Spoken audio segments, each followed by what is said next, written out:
अस्सलाम वालेकुम स्टूडेंट्स, चांद की lecture in higher education department. Students, आज की ये वीडियो बहुत इन्फॉर्मेटिव है, बहुत इम्पॉर्टेंट है, ख़ास तौर पर उन एस्पायरेंट्स के लिए जिन्होंने रिसेंटली बीए किया है, जिन्होंने रिसेंटली बीएस किया है। एक्चुअली बेटा होता ये है कि बहुत से स्टूडेंट्स जो है वो कमेंट सेक्शन में पूछते हैं, कॉल्स करते हैं, हमें मैसेज करते हैं, व्हाट्सएप पे पूछते हैं कि सर हमने अपनी डिग्री कंप्लीट कर ली है, अब हमें क्या करना चाहिए। तो जो करियर काउंसलिंग का एलिमेंट है वो हमारे इसमें एजुकेशन सिस्टम में कहीं ना कहीं पे मिसिंग है, और बच्चों को डिग्री कंप्लीट करने के बाद भी ये पता नहीं होता कि उन्हें क्या करना चाहिए। और ख़ास तौर पर वो बच्चे जो ट्रेडिशनल सब्जेक्ट्स में बीएस करते हैं, उनका अलमिया ये है कि उन्हें सिर्फ ये पता होता है कि वो टीचिंग की जॉब्स के लिए एलिजिबल हैं, उसके लिए अप्लाई कर सकते हैं। फॉर एग्जांपल बीएस बॉटनी है, बीएस ज़ूलॉजी है, बीएस केमिस्ट्री है, बीएस फिज़िक्स है, बीएस मैथमेटिक्स है, बीएस इंग्लिश है, बीएस इस्लामिक स्टडीज़ है, बीएस पोल साइंस है, और बीएस साइकोलॉजी है, और इसके अलावा अदर डिसिप्लिन्स के बच्चे। अब पहली बात तो ये बेटा कि आपका बीएस है तो आपके 16 ईयर्स ऑफ एजुकेशन बनते हैं, और अगर आपका बीए है जिसको ADA associate degree in arts और एडीएस वो बीएससी के इक्वल है, एसोसिएट डिग्री इन साइंस, वो आपका 14 ईयर्स ऑफ एजुकेशन है। अब उसमें होता ये है कि सिर्फ एजुकेशन के लिए आप एलिजिबल नहीं, बल्कि एजुकेशन के लिए तो हैं ही हैं, उसके अलावा हर डिपार्टमेंट के जो जॉब्स आती हैं, हर डिपार्टमेंट में डिफरेंट जो जॉब्स आती हैं, आप उसके लिए एलिजिबल होते हैं। लेकिन अनफॉर्चुनेटली हमें पता नहीं होता, हमें कोई बताने वाला नहीं होता, हमें प्रॉपर गाइडलाइन नहीं मिलती, दैट्स वाई हम अप्लाई नहीं कर सकते। और यही वजह है बेटे कि मैं आपको एक एग्जांपल देता हूं कि 2018 के बाद पंजाब में ख़ास तौर पे जो एजुकेटर्स की स्कूल एजुकेशन डिपार्टमेंट में जॉब्स हैं टीचर्स की, प्राइमरी स्कूल्स में, मिडिल स्कूल्स में और हाई स्कूल्स में, वो नहीं आई।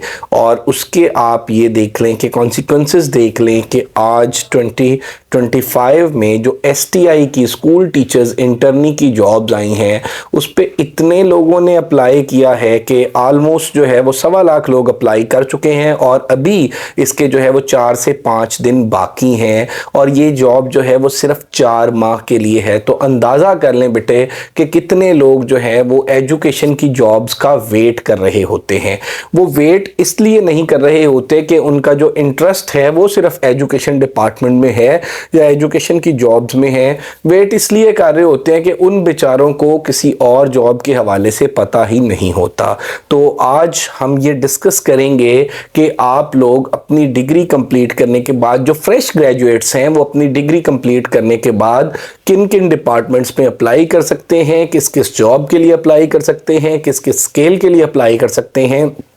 तो 1 बाय 1 चीज़ों को डिस्कस करते हैं। कंप्लीट वीडियो देखिएगा, इंशाल्लाह ये वीडियो आपके फ्यूचर के लिए बहुत बेनिफिशियल होगी। सबसे पहले तो बेटे मैं आपको बताता चलूं कि 16 स्केल तक काफ़ी सारी जॉब्स वो आती हैं। जैसे हम बात कर लें, अगर FIA की बात कर लें, उसके अलावा हम अगर SNGAD की बात कर लें, अकाउंट्स डिपार्टमेंट की बात कर लें, फोर्सेस की बात कर लें, LDA की बात कर लें, तो इनमें इस तरह के मतलब जितने भी डिपार्टमेंट्स हैं जो एडमिनिस्ट्रेशन के हवाले से हैं, उनमें 16 स्केल तक जो मोस्टली जॉब्स आती हैं, उनके लिए एलिजिबिलिटी क्राइटेरिया, बेसिक एजुकेशन जो रिक्वायर्ड होती है वो या तो 14 ईयर्स ऑफ एजुकेशन होती है या 16 ईयर्स ऑफ एजुकेशन होती है। 15-16 स्केल की जो जॉब्स आती हैं एडमिनिस्ट्रेशन के हवाले से, जो असिस्टेंट की जॉब्स आती हैं, जो सब इंस्पेक्टर की जॉब्स आ गई, जो ASI की जॉब्स आ गई, और इसके अलावा जो है जो ASF में जॉब्स आ गई, जो LDA में जॉब्स आ गई, इसके साथ साथ बेटे जो सर्विसेज एंड जनरल डिपार्टमेंट में आ गई, अकाउंट्स डिपार्टमेंट में जॉब्स आ गई। तो ये जो डिफरेंट डिपार्टमेंट्स हैं, इनमें जो एडमिनिस्ट्रेशन बेस्ड डिपार्टमेंट है, इनमें जो ज़्यादातर जॉब्स आती हैं 16 स्केल तक, वो 14 ईयर्स ऑफ एजुकेशन की बेस पे होती हैं। कुछ जो है वो 16 और 17 स्केल की जॉब्स जो हैं वो 17 ईयर्स ऑफ एजुकेशन बेस्ड होती हैं। और उसमें होता क्या है, अब मैं आपको बताता चलूं कि फेडरल की, पंजाब की और इसके अलावा बाकी सारे प्रोविंसेस की जो जॉब्स हैं इन डिपार्टमेंट्स में वो बड़े फ्रीक्वेंटली अनाउंस होती हैं। और आज स्पेसिफिकली अगर हम पंजाब और फेडरल की बात करें तो बेटा आई गारंटी के आप ये देख लें कि पीपीएससी की जो जॉब्स हैं वन पेपर के हवाले से वो किसी ना किसी डिपार्टमेंट में, लोकल गवर्नमेंट में, एलडीए में, इसके अलावा जो है जैसे मैंने पहले बताया अकाउंट्स में, सर्विसेज एंड जनरल डिपार्टमेंट में, डिफरेंट फोर्सेस में, एएसएफ में, इनमें जो है एफआईए में, इनमें जो जॉब्स हैं वो अनाउंस होती रहती हैं। लेकिन होता क्या है कि स्टूडेंट्स को ना तो पता होता है कि इनमें अप्लाई कब करना है, कैसे करना है, इसका एलिजिबिलिटी क्राइटेरिया क्या है, और दैट्स वाई इन जॉब्स के लिए जो नंबर ऑफ एप्लीकेंट्स हैं वो थोड़े होते हैं। और इसमें थोड़ा सा एक जो बच्चों को ये एक फियर होता है, अगर पता भी हो तो वो शायद इसलिए अप्लाई नहीं करते कि एजुकेशन में जो जॉब है वो सब्जेक्ट बेस्ड होती है और उसमें आपने जिस सब्जेक्ट में मास्टर्स किया है या जिस सब्जेक्ट में बीएस किया है उस सब्जेक्ट को प्रिपेयर करना होता है, और यहाँ पे थोड़ा सा सिनेरियो डिफरेंट होता है। तो बेटे सबसे पहले तो मैं आपको बताता चलूं कि ये जो मिसकंसेप्शन है बच्चों में कि ये जो वन पेपर पीपीएससी का, एफपीएससी का वन पेपर तैयार करना होता है ये बहुत मुश्किल है, इसमें 10 सब्जेक्ट होते हैं और ये तैयार नहीं हो सकता और इसकी कोर्स आउटलाइन अनलिमिटेड है। तो ऐसा तो बिल्कुल नहीं है बेटे, ये बात तो बिल्कुल दुरुस्त है कि इसमें 9 से 10 सब्जेक्ट बनते हैं, लेकिन उनकी कोर्स आउटलाइन मौजूद है। कोर्स आउटलाइन मौजूद है इन अ फॉर्म कि उसमें कुछ टॉपिक्स हैं जिनको आप शॉर्ट लिस्ट करें, जिनको आप स्ट्रीमलाइन करें तो आप उनकी जो श्योरली तैयारी है वो कर सकते हैं। अब उन टॉपिक्स को आपने किस तरह से शॉर्ट लिस्ट करना है, उन टॉपिक्स को आपने किस तरह से पढ़ना है और उसमें वो कौन कौन से 10 सब्जेक्ट्स हैं जिनके ये टॉपिक्स बनते हैं और ये जॉब्स कब कब आती हैं और आपको कैसे पता लगेगा। तो ये वो क्वेश्चंस हैं जो बच्चे पूछते हैं जिनकी वजह से उन्हें काफ़ी सारी कन्फ्यूजन्स होती हैं और बच्चे पैनिक हो जाते हैं। तो फर्स्ट ऑफ ऑल बेटे डोंट बी पैनिक, और इसमें देखें कि आप पीपीएससी की अगर आप पंजाब से हैं और एफपीएससी की जो वेबसाइट्स हैं इनको टाइम टू टाइम जो है वो आप विज़िट करते रहें तो आपको हर लेटेस्ट जॉब के बारे में पता लग जाएगा। और अगर आप पीपीएससी एफपीएससी की वेबसाइट को भी विज़िट नहीं करना चाहते तो एमके प्रिपरेशंस का यूट्यूब चैनल आप ज्वाइन कर लें, उसको सब्सक्राइब कर लें। आपको इंशाल्लाह हर जॉब के हवाले से, हर आने वाली जॉब के हवाले से, उसके एलिजिबिलिटी क्राइटेरिया के हवाले से, उसके सिलेबस के हवाले से, उसके पेपर पैटर्न के हवाले से हम ज़रूर गाइड करेंगे इंशाल्लाह। तो इसमें एक बात जो हम कर रहे थे कि आपको पता लग गया कि जॉब्स आ गई हैं। अब उसके लिए उसके बाद आपको ये पता लगा जी कि इसमें जो एलिजिबिलिटी क्राइटेरिया है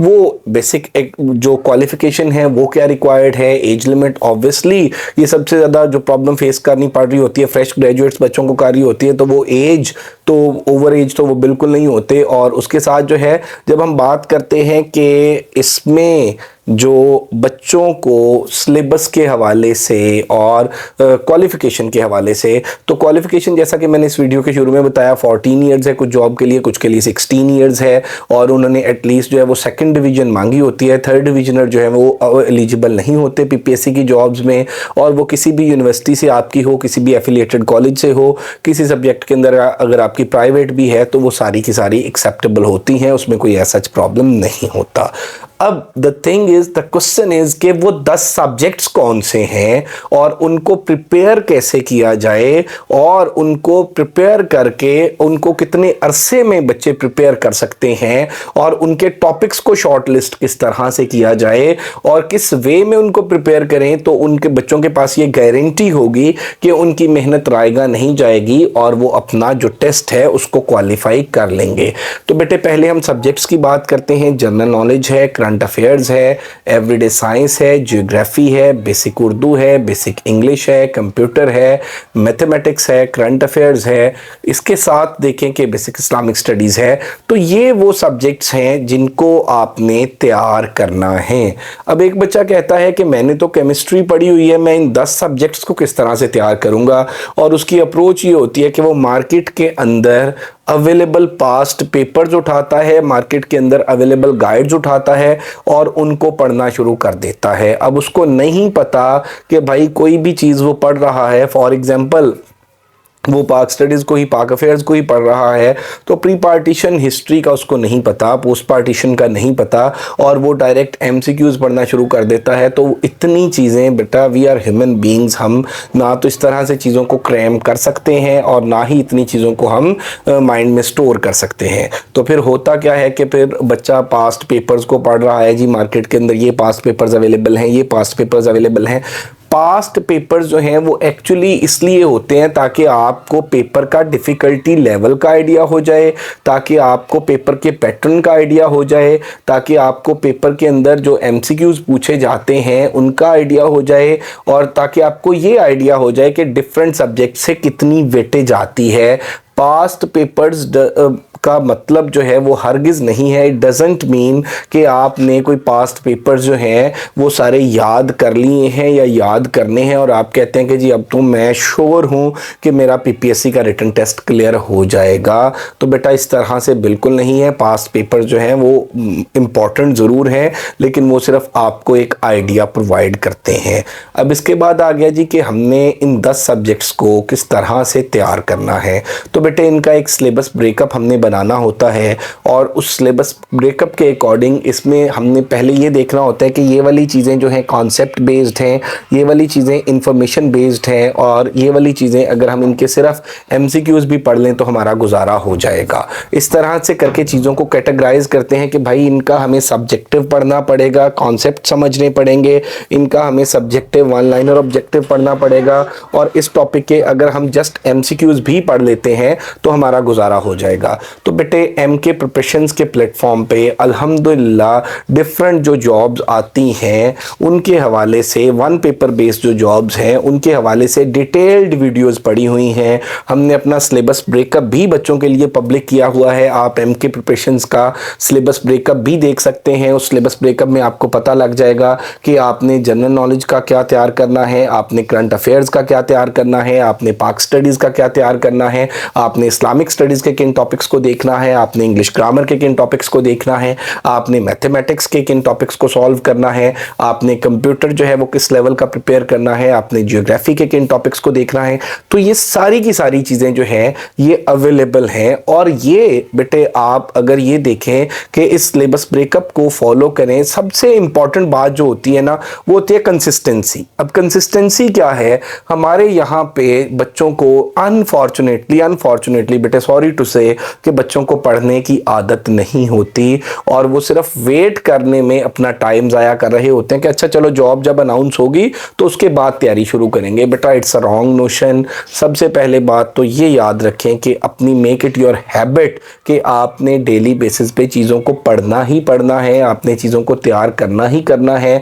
आप टॉपिक्स को देख लें, ब्रेकअप को देख लें, उसके अकॉर्डिंग अपना टाइम टेबल बनाएं, उसके अकॉर्डिंग खुद से पढ़ना चाहते हैं खुद से पढ़ें, उसके अकॉर्डिंग खुद से चीज़ें कलेक्ट करना चाहते हैं, डाटा कलेक्ट करना चाहते हैं, मार्केट में अवेलेबल बुक्स देखना चाहते हैं, जिस सोर्स को ज्वाइन करना चाहते हैं आप उस सोर्स से करें। आई एम नॉट सेइंग कि आप जो है वो एमके प्रिपरेशन से ही तैयारी करें, मैं सिर्फ आपको ये कह रहा हूं कि बेटा प्लीज आप सिर्फ थोड़ा सा ये देख लें कि आप इस उससे बाहर निकल आए कि भाई अगर एजुकेशन डिपार्टमेंट में जॉब्स नहीं आती तो फिर हम तो जॉबलेस हैं और कहीं जॉब नहीं है, या जो फ्रेश ग्रेजुएट्स हैं उनके लिए कोई अपॉर्चुनिटीज नहीं है। तो बेटा अपॉर्चुनिटीज बहरहाल जरूर हैं, लेकिन हम थोड़ा सा उससे अनअवेयर होते हैं। तो एक तो बात ये कि आप देखें कि आप अपने आप को अपडेट रखें, क्योंकि आपने अपना फ्यूचर बनाना है। जो भी जॉब्स आती हैं उनके हवाले से ज़रूर अप्लाई करें, कतई नज़र इस बात के कि सीट्स थोड़ी है, आपको बेटा एक सीट रिक्वायर्ड होती है। और उसके बाद उसके ब्रेकअप को, उसके सिलेबस को देखें और सिलेबस के अकॉर्डिंग जो है उसकी तैयारी शुरू करें।